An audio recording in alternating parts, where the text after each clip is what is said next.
The snow came down like ash and swallowed the sounds of breaking. The gods would, lit by torches soon quenched, seemed to exhale a last white breath. Daenerys felt Drogon's muscles coil beneath her as if the great dragon had heard something in the stillness that she could not. The brittle click of a world cracking.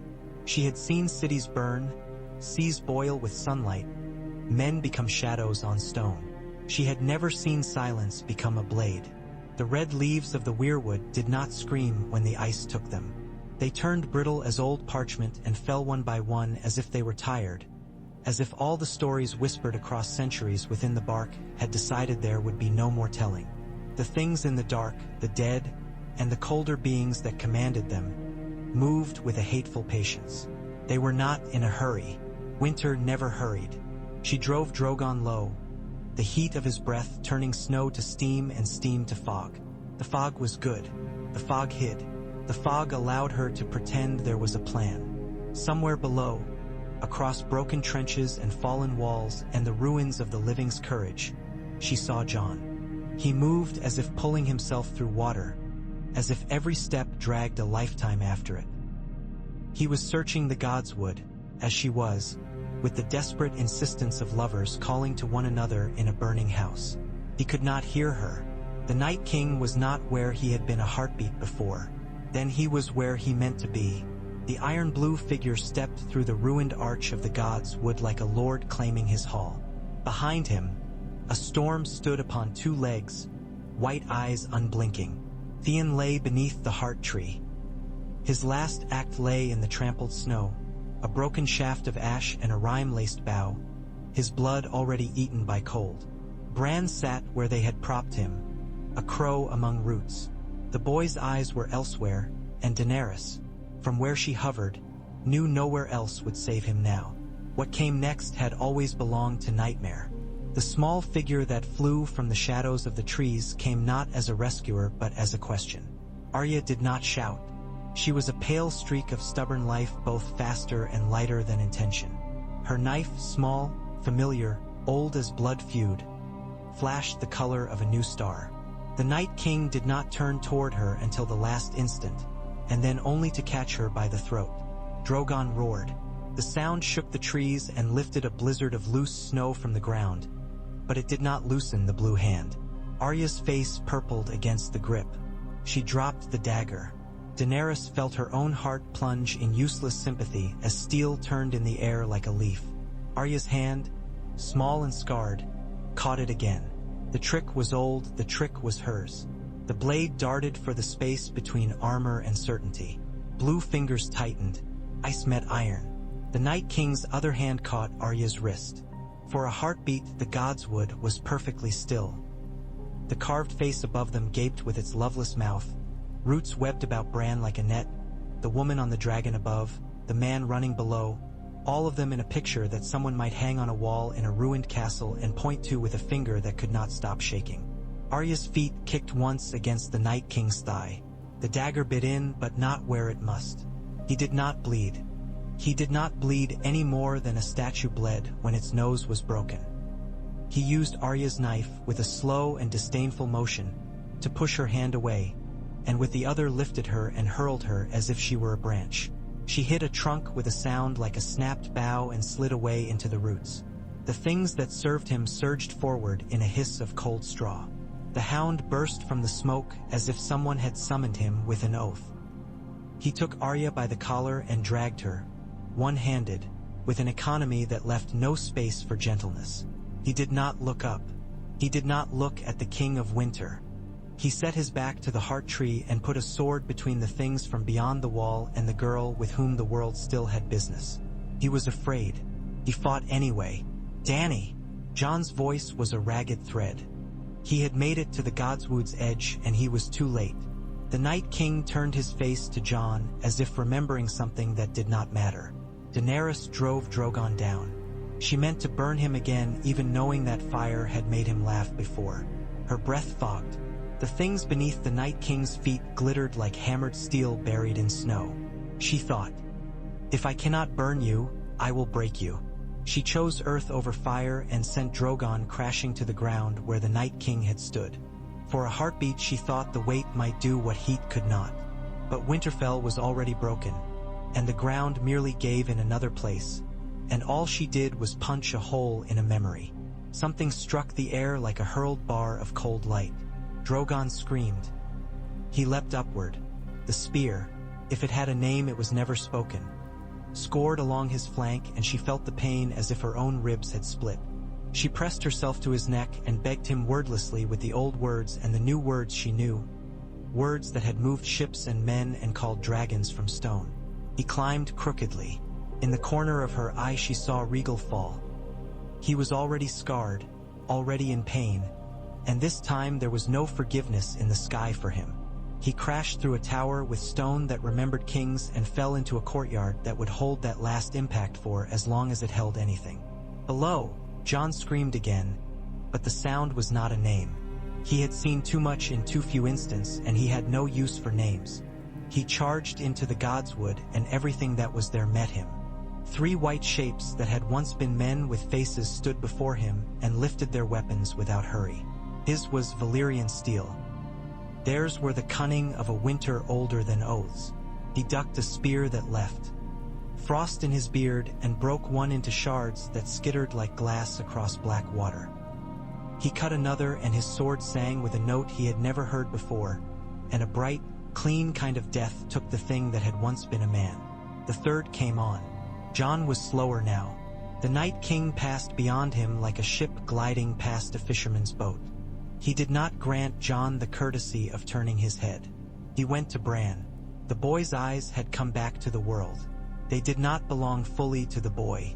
When the axe made entirely of winter lifted above him, he did not raise his hands. He offered nothing. Perhaps that was the point of him. Perhaps all stories wished for a witness that accepted them without protest. Daenerys saw the fall from far above because Drogon, wounded, had taken her into that high cold where sound becomes mathematics.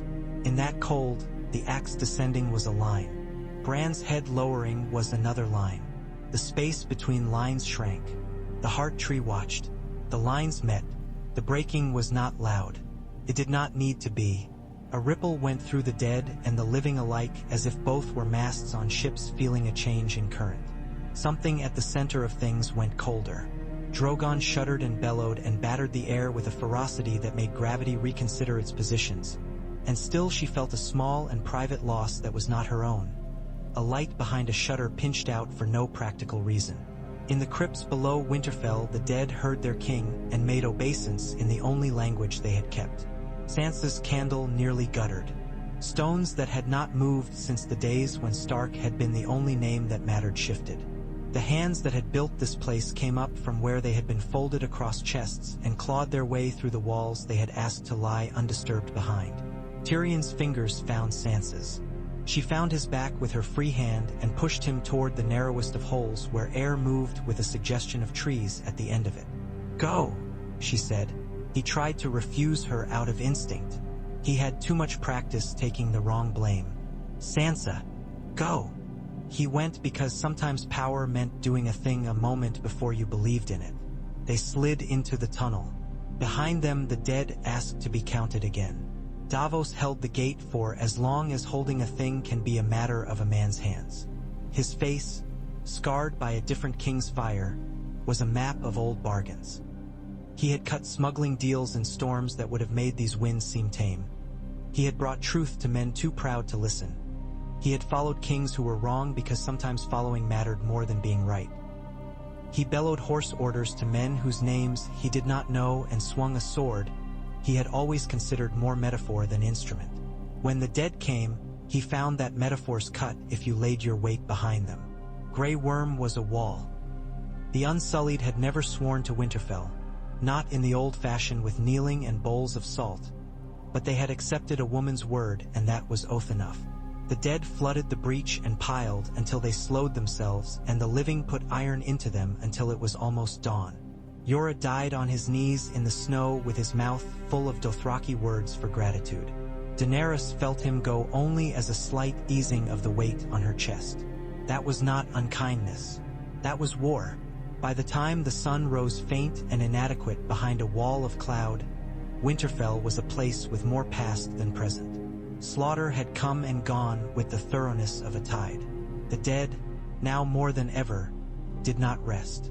The Night King stood upon the shattered parapet and regarded his new servants. Then he raised his arms once.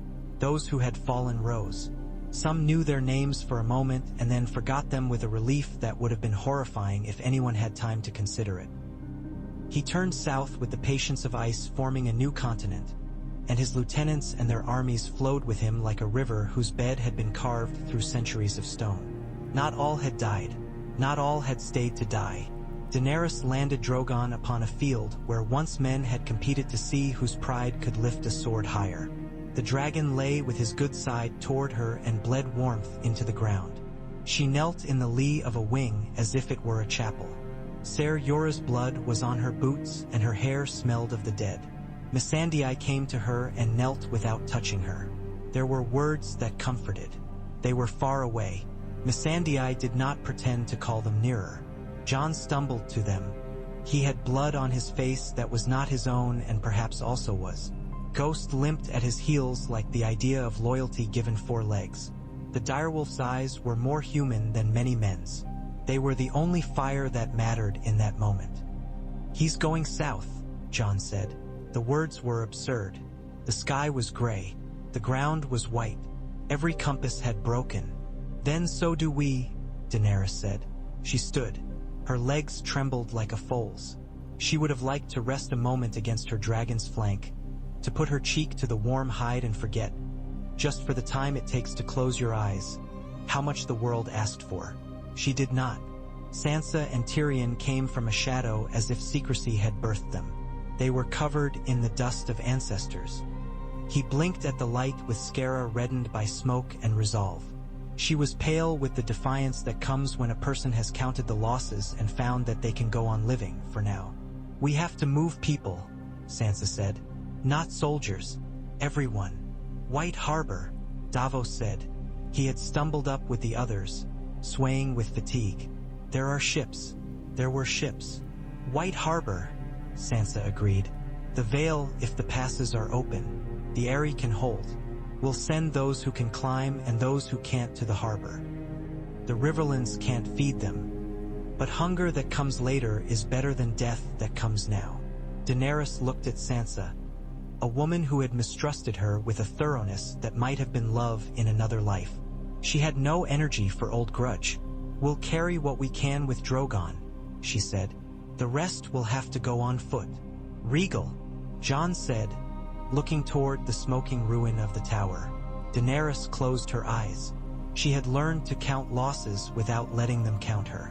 She opened her eyes again and shrugged as if the grief were a scarf slipping from her usual shoulders. "Gone," she said. "They broke Winterfell into parts, not with malice but with necessity." The survivors gathered, their faces raw with a staring that did not yet include what they had seen.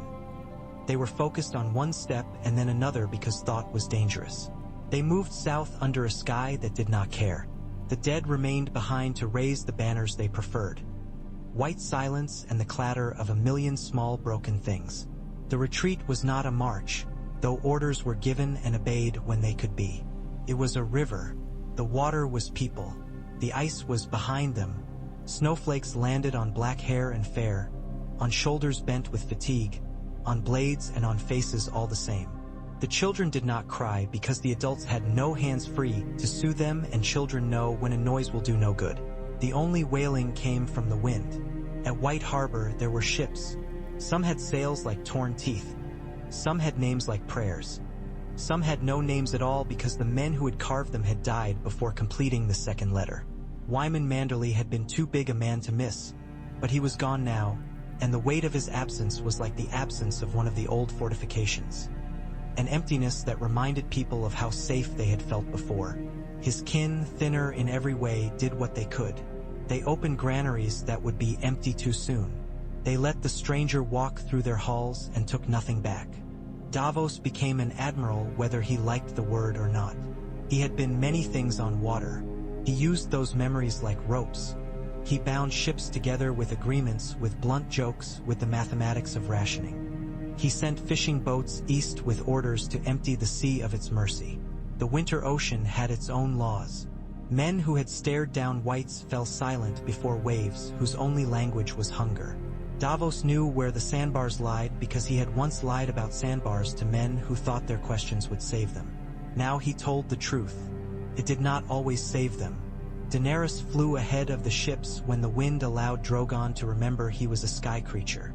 He cast a long shadow across waters that had forgotten such shadows. The white cliffs of Dragonstone rose from the sea like the back of a sleeping thing. The castle remembered her. She walked once more past the map table where men had let their pride shape continents smaller than their fear, and laid her hands on wood that had known better hands than hers. She wanted to burn the table and then throw herself on the ashes. Instead, she lit a small fire and held her fingers to it, as if learning to be an animal again. Jon stood in the doorway. The room remembered him too. He had kissed her here, uncertain and stubborn. He had told her truths he did not want to speak because honor was a kind of sickness in him. He looked older now by years he had not yet earned. "I should have reached him," he said. It was not the confession she had expected. He did not mean Bran. He meant the Night King. He meant the impossible. "You lived," she said. "I failed." "You lived," she said again. "Don't insult this day by imagining there was a choice between those things." He stared at the painted sea. It had waves carved into it by hands that had known the feel of oars. "He's going south. He'll break the neck. He'll cross the Trident. He'll take the Riverlands and the Crownlands and King's Landing and everything that breathes. He will not stop to rest. He does not need to." "He needs something," Daenerys said. She had been thinking with the cold clarity that follows grief and precedes sleep. "He could have gone around Winterfell. He did not. He uses roads when he can. He follows lines men drew. Because lines are the shortest path," Jon said. He shook his head. "You want to say he remembers. He wants to erase memory," she said. "He went to Bran for that. He will go to the tree at the center of the world next. If it's real. If there is any such thing." Jon looked at her. She was speaking madness and he was nodding because madness had been right before. "The Isle of Faces," he said. The name belonged to old men telling stories between drink and sleep. "You think he cares for that place?" "I think he will not leave it untouched," she said. "And if there is any magic left that does not belong to him, it will be there. If the world has a seam, it runs through that island." "Children of the forest," he said quietly. "The green men. Those stories are older than my father's father and less useful. Our stories are all we have," she said. "We go there. We make a stand.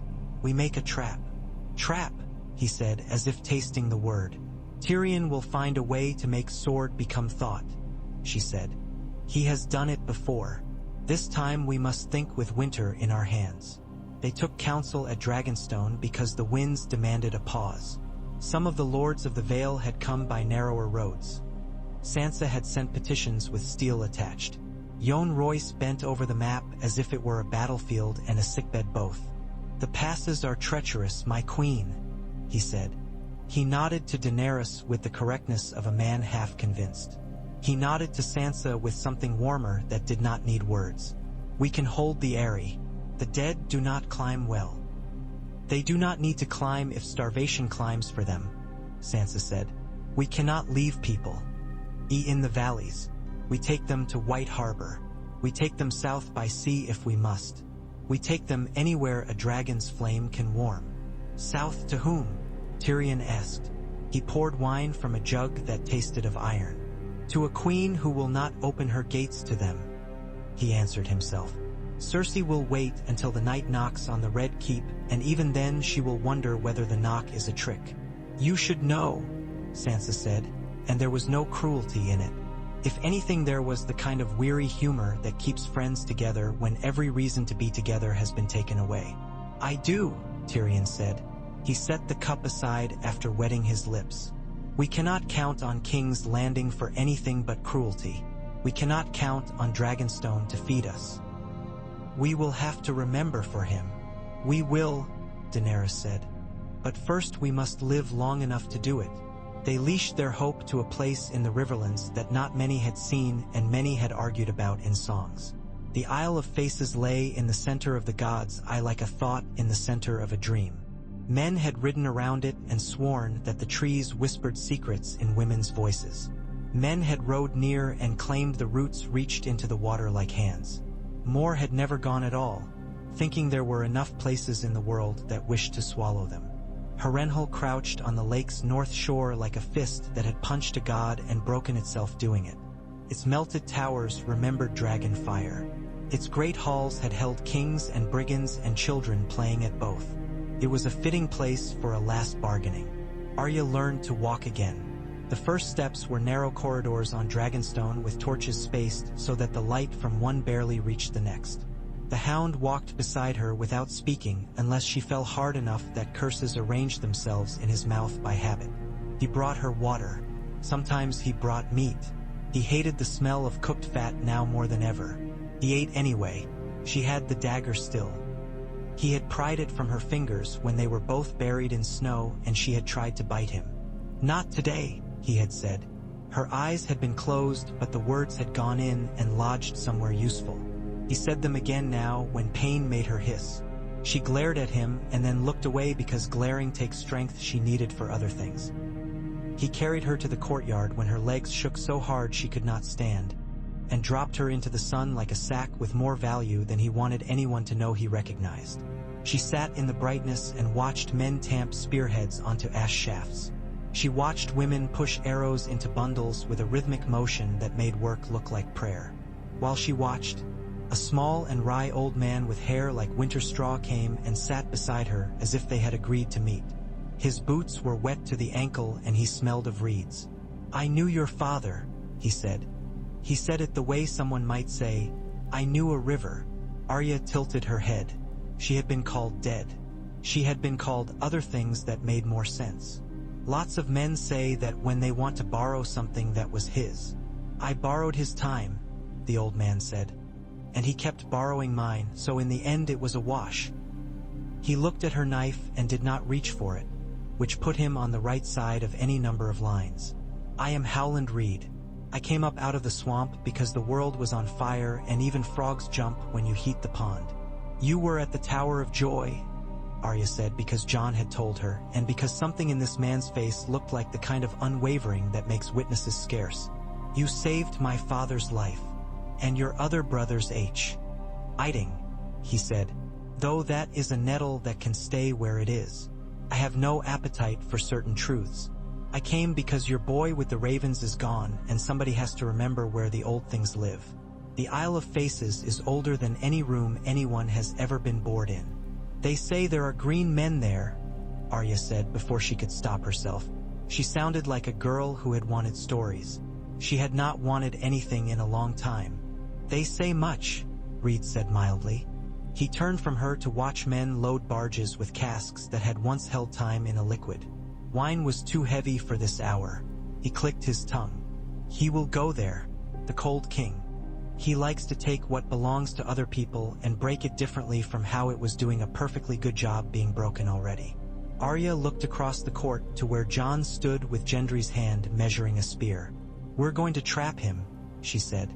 "You and everyone always says that about snarling things," Reed mused. "Traps are honest. They do not care what you thought you were before you found yourself inside one. Use the trees. If the trees still have anything to say." "They spoke to Bran," Arya said softly. Her throat tightened. "He listened. They will speak to you if you ask," Reed said. "But do not expect them to say what you want. They don't remember us kindly." On the third day, they left Dragonstone with more ships than they had had and fewer than they needed. The sea darkened as if embarrassed by their fuss. The sky went low and mean. A distant shape trailed them for a time, grinning with mouths on its sail. Euron Greyjoy had the patience of a cat watching birds and the appetite of a fire. He would have liked them to forget he was there. They did not forget, but they had no spare ships to chase him. He kept his distance, the way a nightmare keeps to the shadows while you pretend to be asleep. He would not risk the dragon in clear weather. He would risk anything when a storm could do his work after. They made Harrenhal at dusk because Harrenhal's shadows told time for themselves. The remnants of Tully banners hung like drowned things in a net. The ruins filled with the sound of men who wished to pretend that walls brought safety, because walls had once been the difference between family and history. The smell of the lake came in through broken windows with something green in it that hurt the throat, a reminder that life lay under all this frost waiting for its moment to rot or bloom. They rowed small boats to the Isle of Faces by night. They did not speak on the water because the oars made enough conversation to account for all of them. The island received them without arrogance. The trees' faces watched as men who had cut down their brothers in other places came to ask for favor. Could have been funny in a cruel way. Could have been tragic in a longer story. Arya stepped from the boat and felt the soft ground give like the belly of a sleeping animal.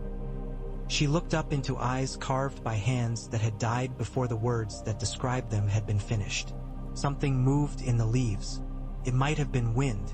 It might have been the last of the children. Howland Reed put a hand on one trunk and murmured something that was not quite prayer and not quite apology. "They remember the first breaking," he said afterward. "They remember making a mistake that was too big for anyone to help them carry. They remember that they can do little, and that little with great cost." "They made him," Jon said. He had not meant to sound accusing. The accusation was older than any of them. Spoke itself. "They made something so that something worse might not eat them," Reed said. "That is a kind of making we all understand. Come, if you want the island to help you hold a man in one place, cut the ground where you will want his feet to be." He looked at Arya. "And if you want a blade to go where it needs to go, remind yourself that this is not about proving you are clever. This is about breaking a glass." She did not understand until later. For now, she walked in the shallow between trees and water and learned the island's path, counting paces in her head where the roots rose like ribs, where the ground was firmer, where the branches reached low enough to hide a small person given a moment and the right breath. Tyrion paced Harrenhal's halls by night and made lists that did not need to be written. He increased the number of ways men could die by at least 3. He reduced the number of reasons they might die in confusion by 2. These numbers did not seem adequate. He kept moving because moving differentiated him from statues and corpses. He met Jaime Lannister in a melted passage where the stone looked like wax that had run and refrozen. It should have been a relief to see his brother alive. It was a shock instead, as if the world had tricked him by delivering him part of yesterday. "You look like the good Lord Harren invited you to his bath," Tyrion said. "Do not sit. Stone with memory gives bad advice." Jaime chuckled and leaned his back against a wall anyway. "I wouldn't trust this place to remember me kindly," he said. "Brienne is gathering men near the postern. She will hold it, and she will hold me to it." "Then be held," Tyrion said. He touched the scar where half his nose had been. "Cersei, harder to kill than pride," Jaime said. "Euron brings her tidings, and she chooses whether to believe them based on how they make her feel about herself. She has wildfire in the cellars enough to light the bay again. She thinks she will choose when to use it. She forgets that a choice can be taken." "To your side.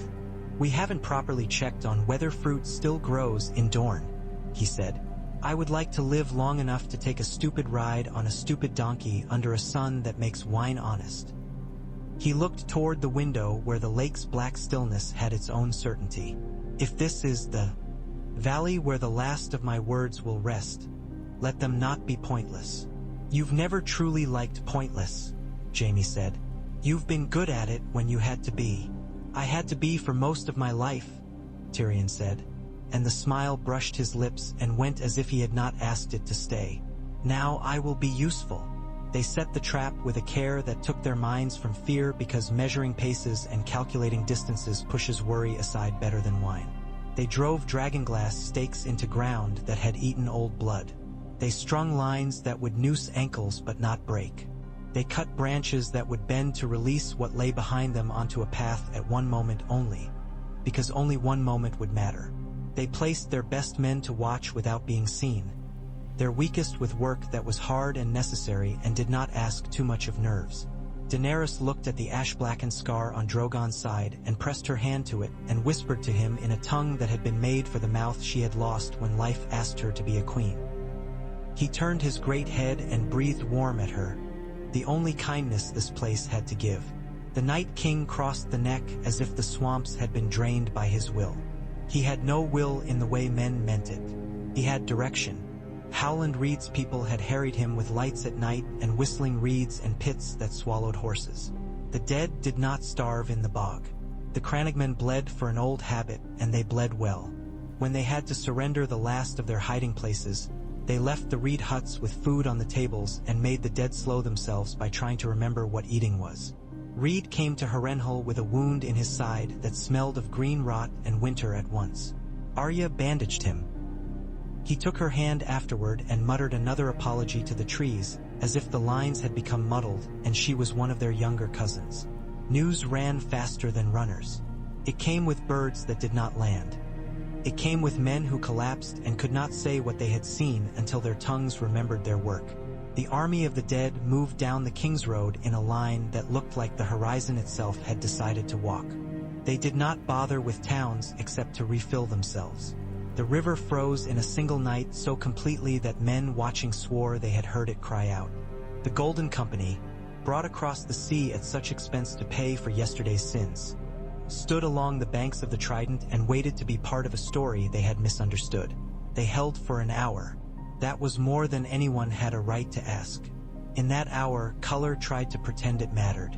Banners went down under a weight that was not hostile so much as indifferent. When the hour was done, there were more enemies than at the start, and fewer men remembered their vows. Euron Greyjoy took advantage, as a man like him always does. He stalked those ships that had been forced to turn aside by weather or whim, cut them from their safe places, and offered their crews to his god one scream at a time. He did not sail toward King's Landing without making certain someone saw him and carried word ahead like a flag. He brought Cersei confidence as if it were silk, and when she unrolled it the cloth had holes already. She stood upon the walls and looked north and saw a sky that promised nothing. Qyburn spoke in her ear. His words were measured like a miser's coin. "Your Grace, we have wildfire sufficient to make a firebreak should the need arise. The scorpions will not pierce Dragonhide as easily in this weather, but their points are keen all the same. The gates are strong." She nodded. "We will not open them," she said. "For the small folk?" Qyburn asked. He did not ask out of charity but out of the curiosity that kept him amused. "They die better in the streets than at the gates. They die out of sight," she said. She touched her stomach as if remembering a phantom. Jaime had left her. Love had betrayed her as if love owed her anything. The baby, if such a thing had ever been anything but a story she told herself, was gone. She imagined herself as a mother anyway because it was easier to be that imagined woman than the one who had outlasted every kindness ever offered her. "We keep the red keep alive. The dead do not inquire about our preferences," Qyburn said mildly. "They will," she said, "if I stab them in the throat enough times." When winter reached King's Landing it did not knock. It flowed over the walls and under the gates and into the cellars where the wildfire lived like an old dragon in glass. It set men to quarrel with one another over bread in alleys while the dead watched, interested. Euron's fleet rode the Blackwater like teeth in a mouth uncomfortably full. Scorpions turned north and up, cranking on ratchets that squealed like frightened children. Viserion circled at a height that made men consider prayer, and then did not descend because his king had not whistled. He wheeled toward the lake instead, drawn by something that had not been promised him but had been prepared on his king's behalf. A place where old oaths had soaked into soil and might yet make work for the living. Drogon met him in a sky that smelled of iron. They had known each other once in a different world. They knew each other now as creatures at whose meeting people below will point and talk for 1,000 years. They did not speak. They moved. Blue fire met red. The air melted between them. The god's eye below burned in patches where flames struck the water and raced like wildflowers blooming in an afternoon across a meadow. Men on the shores swallowed their fear because you cannot breathe when you are twins to your fear. Jon stood among the trees on the Isle of Faces and waited for the colder air that meant the Night King was near. He wore no crown. He wore a wolf's stubbornness and a weight of vows that would have sunk another man. He had Lo and Glaw at his side. Arya was not at his side. She moved somewhere behind him where the roots rose like ribs. The hound crouched with his back to a trunk, his hands closing and opening on a sword hilt as if the blade could warm his palms by being gripped more tightly. Howland Reed sat with his wound, breathing as if each breath had to be coaxed. He had arranged things in the grove with symbols carved into the earth that meant something if you were several hundred years older than they were. The green men, if that was what they were, stood among the trees as if they had been carved into place, antlers growing from their brows the way moss grows on stone. Nothing moved in them except eyes the color of water under ice. The Night King came. It was not dramatic. It did not require a horn. He had made the lake freeze where he chose to walk and had chosen to walk where the ice was thickest, because patience creates its own bridges. He stepped onto the island as if it were a threshold to a room he now owned. White walkers flanked him, each a piece of winter with edges. The whites did not crowd the grove at first. Their king was not concerned about anyone leaving alive. Jon stepped forward because there are moments when a man must put his body in the shape of the question he wants to ask. He lifted Longclaw in a salute that was respect for the concept of an enemy. The Night King looked at him as a man might glance at a wall that has not yet been knocked down. He moved his hand. The White Walkers came like a decision. The first met Jon at the edge of a root that had been carved in certain places to make an ankle misjudge. The Walker's spear point glanced off Longclaw with a blue scream. Jon gave ground only enough to make the Walker give more. He cut. The thing broke with a sound that satisfied some part of the human brain that remembers smashing ice with a stone on a stream in childhood. The second came with more interest. The third circled because even things with dead memories can learn in the moment from what they see. Arya watched them from the angle she had measured. She placed her feet where she had placed them before when there had only been leaves. She thought about glass. She thought about snowflakes falling on a frozen window and the way your breath can cloud them and then clear and leave them unchanged. She did not think about Bran because her mind would break. The Night King watched her not at all. That was his arrogance. That was the trap's hinge. Howland Reed spoke quietly, his words small enough to hide among the roots. He pressed a dragonglass shard into the groove he had cut in the earth and smeared it with his blood and hummed. The humming made the air bend. It made the leaves tilt as if a wind had come from the wrong direction. The green men turned their faces toward him. They did not nod. It was impossible to imagine them nodding. The Night King stepped forward. The ground under his right foot was only a little softer than under his left. The island did not want him. It had no power to say no. It had the power to delay. For a heartbeat he put more weight on his front foot than he had meant to.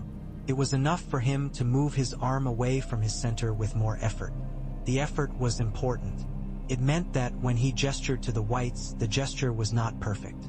There was a time in Bravos when Arya had learned to catch breath in the space between two men's gestures. She used that time now. She ran. The ground knew her feet better than it had before. Roots did not trip her. Branches did not hiss. She came from left instead of right, because left was where the Night King did not expect anything to move faster than snow falling off a branch. She went low first, then high, then low again, not to trick him but because her bones knew those motions in a way that no mind can explain. The dagger was in her right hand because her left had to catch a root with bruised fingers at the last instant. The Night King turned. He could turn quickly. He was older than Angles. He moved the way falling moves. His hand rose not to catch her by the throat this time, but to pin both her wrists to the world and break what they had built. Jon did something that had nothing to do with honor and everything to do with desperation. He threw his sword. It was too heavy for that. He had seen a man do it once at Castle Black when the man's hand had been broken and the man had an enemy to distract. Longclaw spun twice. It did not reach the Night King. It hit a White Walker that had been stepping quiet to take the girl, and it shattered the walker into snow and noise. The shards of that dying cut the king's face with a spray of cold. It was nothing. The cut closed. but the motion used his eye, and eye is time. Arya went high, and the dagger went across the front of his armor with a noise like someone tearing cloth from a myth. It left a thin, dark line. It should not have. He looked down. He was not impressed. He reached for her hand. The hound set fire to the island. He had had torches prepared, an oil-soaked rope, and a hateful resignation that he would not permit this son of a bitch to die without seeing fire coming for him. He had been standing with flint and dragonglass between two roots that experienced a moment's nostalgia for the last time they had burned. The flame leapt up with a greed that made even him flinch. It rushed in a ring around the grove as if obeying a circle cut in earth. The Night King did not mind fire. He minded smoke. The smoke roiled under leaves and confused the vision you did not need to be alive to have. He stepped back, not in fear, because things like him do not divide the world that way, but in calculation. His foot found the place where Howland Reed had cut and bled and hummed.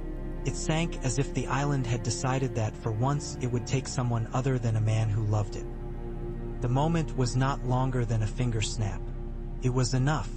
Arya drove the dagger up under his arm, not into his heart, which seemed untouchable, but into the place where men are all hinge and wire and breath. Valyrian steel did not ask for permission. It sank to the hilt. It did not go in smoothly. It hit something that had once been human and had been remade into glass. The blade's edge screamed not with pain but with usefulness. The Night King turned his head toward her as if seeing her for the first time without contempt. Jon was there then, with no sword but with a man's whole body, and he tackled the king in a way that would have been dishonorable in any tourney. The ice being did not fall hard. He fell the way a cliff falls, all at once, in an argument with gravity that the ground had already decided. Howland Reed's cut in the earth, and Howland Reed's blood, and Howland Reed's humming, and the ring of smoke, and the dragon roars, and the green men's attention, and the girl's small knife, and the man's thrown sword. All of it became the weight of one instant. The Night King hit the ground with Arya's blade in him and his hand upon Jon's chest. The cold went through Jon with a deliberation that was almost courteous. It looked for places to live in him. Found many. He gasped soundlessly. He thought of walls and sisters and a hearth at Winterfell, and of a great black dog lying across his feet as a boy. He thought of his father's hand on his shoulder. He thought of the face of a woman he had promised too many things to for either of them to survive inside themselves. He thought of snow, but he had always thought of snow, so that meant little. He put both hands on the Night King's wrist and held it where it was. "Go," he said, and did not know whether he was ordering the cold or himself. Arya wrenched the dagger. It had no interest in being removed. Valyrian steel was stubborn the way oak is stubborn. It prefers to do only one thing at a time. She planted her foot on the king's chest, between plates of armor that had never been meant to bend, and pulled. Something gave. It was not the blade. It was the Night King. A crack appeared in him that did not show all the way through but promised to. Perhaps it had always been there, from the moment the children had made him with a knife in a tree. Perhaps all it had needed was an echo. His hand tightened on Jon's chest. The ribs made a noise that men make when they are tired. Jon's breath left him and did not hurry to return. He looked at Arya. He saw the girl who had put a stick through a boy's throat and been proud. He saw his sister who had danced with him in the yard. He saw the assassin who had wept after the holdfast at the twins but had thought no one was watching.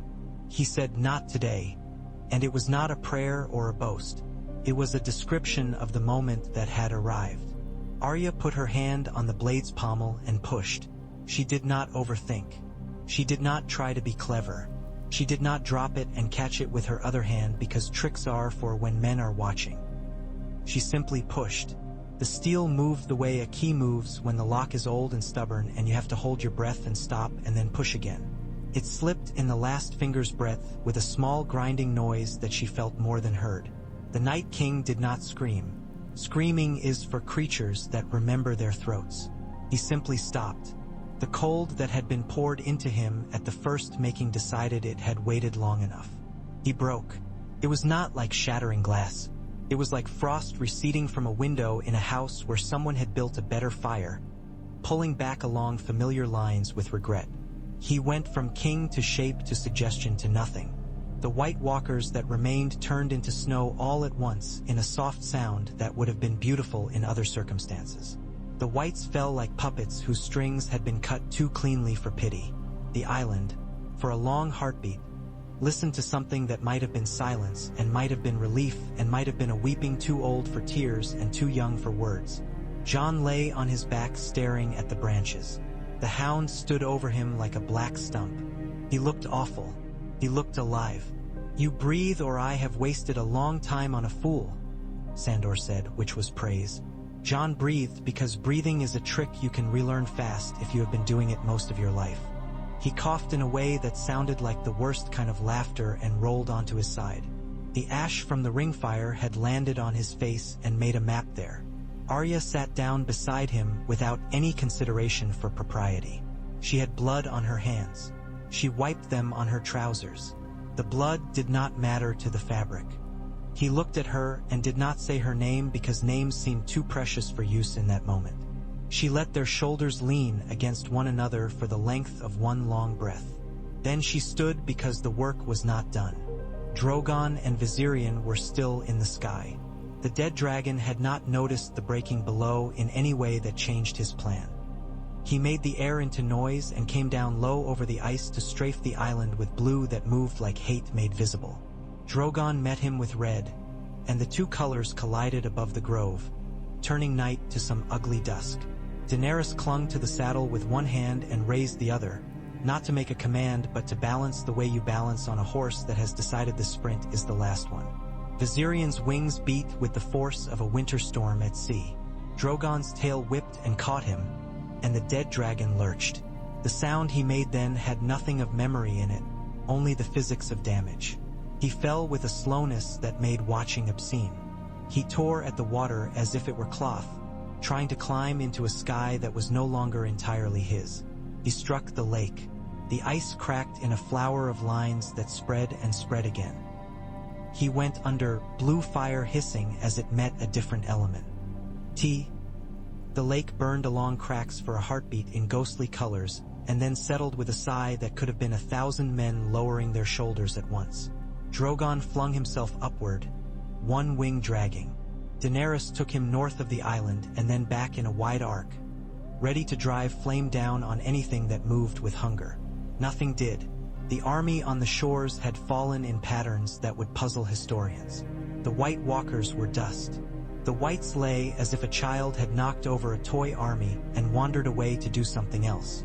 Daenerys circled twice and then brought Drogon down upon the island because the island seemed, against all sense, the safest place in the world in that moment. She slid from the saddle and her knees gave. She found Jon, and her face changed in a way that made men look away because they felt they had seen something private that was not for them. She knelt and put her hand on his chest, feeling the stubborn drum still beating.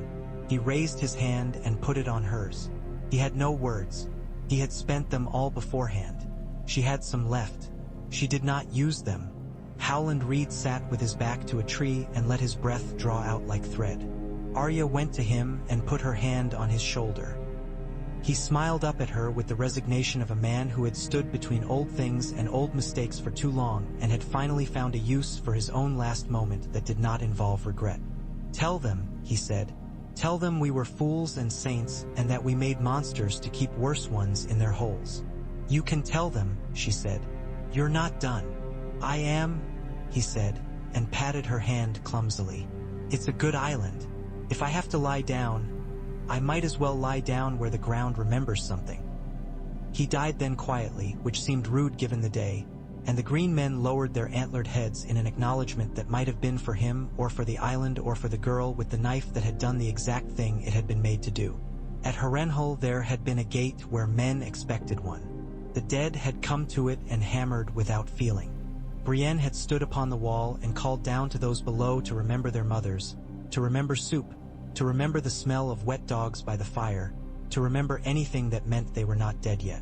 She lifted her sword and the men behind her lifted theirs because courage can be contagious in that brief way that an epidemic is a pattern, not a plan.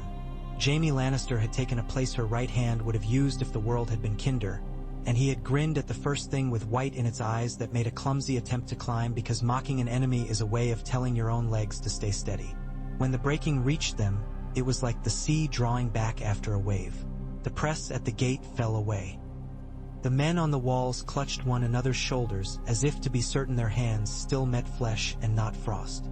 Brienne's face wet without her expecting it. Jaime leaned his head back against the charred stone and exhaled as if he had been holding his breath since his twin had wrapped her fingers around his throat when they were children because he had teased her about something trivial. Tyrion came to the wall and peered down with that critical eye that had misled him and saved him by turns. The bodies below were bodies now, not instruments.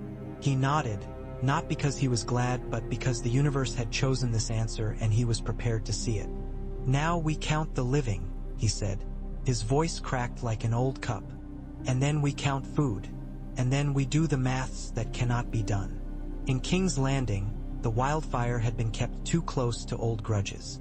A cellar door fell open because a key had been forgotten in a pocket when a man ran for a gate that did not open. Fire met air. It ran through tunnels that had been cleared with such care when Tyrion had defended the city, and then had been left untended under Cersei's care because she trusted fear more than she trusted carpenters. It blossomed under the city. The bells did not ring because no one thought to ask them to. The Red Keep stood above the worst of it for a time because it had a habit of standing. Then the floor under the Queen's feet trembled like a horse before a bolt. She put her hand to a pillar and felt it breathe. Qyburn called for retreat in a voice that did not know the word. The mountain stood, untroubled, as if waiting for an invitation to a better party. When the first of the arches went, they went all at once. Cersei Lannister died not crushed so much as abandoned. The ceiling did not see her. The stones had been remembering other things. Euron Greyjoy saw the smoke from the bay and laughed because the world had offered him a joke. He arranged his face for the punchline that would never come and then died on a plank with nobody watching, which was not what he had planned. The days after felt like mornings after war songs when the hangover is a kingdom wide. The dead lay in drifts like field stubble, and men burned them because fire warms twice if you get close enough and do not breathe too deep. The smell was beyond insult. It clung to hair, to cloth, to memory. Ravens brought letters that told contradictory truths. There had been sacks of towns by men with too little to eat and too much to regret. There had been acts of kindness so small they could be missed. There had been a queen who died in her palace and queens on the hard ground who stood up because someone had to. Sansa came to Harrenhal with the Vale's knights and the Ares caution wrapped about her shoulders like a shawl. She walked through halls where ghosts had been polite and nodded to Tyrion and took his hand between both of hers briefly in that old way that has reminded lonely men to keep breathing since there were halls to walk through. She went to the Isle of Faces and stood beneath a tree that had watched her father's generation grow stubborn and hoped. She put her hand on the bark and whispered something that nobody heard because the island kept her secret. Daenerys sat with her back against Drogon and her boots in the grasses at Harrenhal's edge and watched the lake. The wind combed the water with a wide hand. She put her palm against her dragon's side and felt the slow engine there. Jon came and sat, and there was a gap between them that did not ask to be filled with words. Finally, he said, "King's Landing." She nodded. "They won't have a queen," he said. It was not exactly a question. "They will have a council," she said. "Done with kings and queens like a drunk done with wine." He looked at her. "And you?" "I will take what is mine," she said. Then she looked down at her hands. They were small for work. They were strong. Not the throne. Not the city. The chance to keep children from freezing in a world that's trying to remember how to be spring again. The North will be yours if you want it. It will be Sansa's if you do not. I will not break her to wear a crown that has been under too many heads. He exhaled. It might have been laughter. "You sound like my father," he said. "I sound like a woman who has learned the cost of insistence," she replied. She turned to look at him. "What do you want, Jon?" He considered. It was a first. He had always wanted what duty told him he wanted. "I want to stop fighting," he said finally. "To count what we have and not what we think is owed." He looked toward the lake where the water had chosen its calm all by itself. "I want to remember Bran properly." "We will," she said. "We will remember all of them properly. We will tell the stories. We will lie when it helps and tell the truth when it matters." Arya came to them. She stood, a presence like a shadow with spine. The dagger hung at her belt again. She looked at Daenerys with something that was not suspicion and not quite acceptance, and might have been a recognition that they had stood on the same line and pushed with all their weight. "I'm going to the west of Westeros," she said without preface, as if the world were a map and she had a finger to put on an empty place. "Where the maps end." "Why?" Jon asked, though he knew. "To see if there is more than what we've been," she said. "To see if you can walk far enough to stop being a story other people tell about you." Daenerys smiled a little. It made her face younger and meant nothing about the work she had taken upon herself. "Don't fall off the edge of the world," she said. "If there's an edge," Arya said, and her smile had teeth in it, "I'll cut it." The rebuilding was not a song. It was a list of tasks. It was the cutting of wood and the mending of nets. It was the placing of an old man's chair where sun would strike it for the longest time in the afternoon. It was 1,000 small mercies done by hands too tired to feel pride. Sansa went north with the winter in her bones and the spring in her words.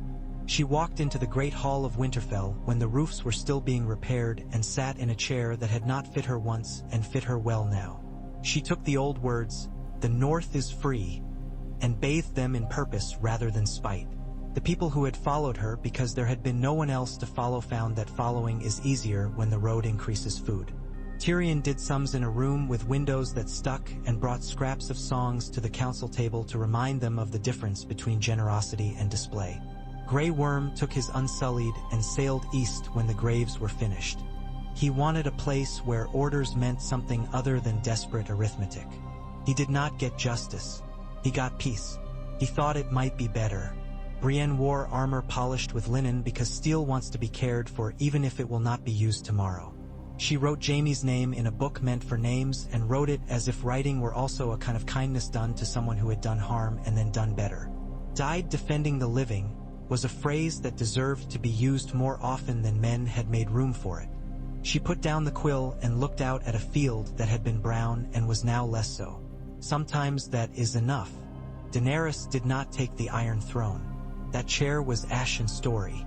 Instead, she gathered a council that had a shape men could understand. Lords with blunt hands and ladies with sharper minds and men like Davos who had earned a space with 1,000 small competences. She spoke more softly than she had before.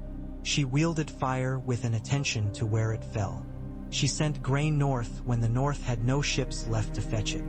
She let men call her Your Grace when they needed to, and Daenerys when they remembered she was a person. There were days when the temptation to burn something came upon her like a fever. She walked then in gardens that had been planted on the hillside below the broken walls and held out her hands to leaves and felt the restlessness drain. The dragons flew less and hunted more and learned to sleep in the afternoon heat like cats. Jon went to Winterfell by roads that had been cleared with hands that had died in the clearing. He walked the Godswood where a scar remained upon the heart tree, not a wound so much as a mark with meaning. He put his hand upon it and closed his eyes. He did not ask for anything.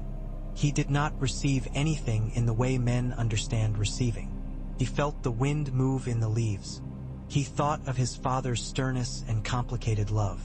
He thought of the boy with the ravens whose silence had been a kind of music.